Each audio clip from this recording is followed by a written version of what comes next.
Hello, traders. FX Pip Collector here. Today is Thursday, November 13th, and this is my analysis for the pound yen, and we're on the daily time frame to start with. So all week long, or actually for several weeks, I would have been saying that this is likely going to go up and make at least a double top at the 90. Then if it does that and then goes down and breaks structure, that's the confirmation I would need to tell me that this wave B is over on the weekly and that we are back into a huge downtrend. But right now, I don't think we need to be concerned with that. We just need to be concerned with the fact that the market is going up and that we need to trade with the trend. Going down to the 1 hour time frame, I keep moving my structure up as market goes up. And every single day when I come on, I say we're looking for longs in an uptrend. So if you've been paying attention to my videos, hopefully some of these pullbacks, you've been catching some of these longs.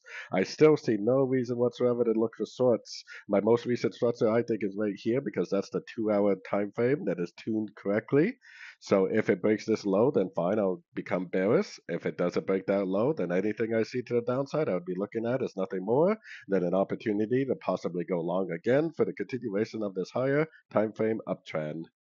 So anyways, don't forget to check out my website linked over here in the corner. And as always, thank you for watching and happy trading.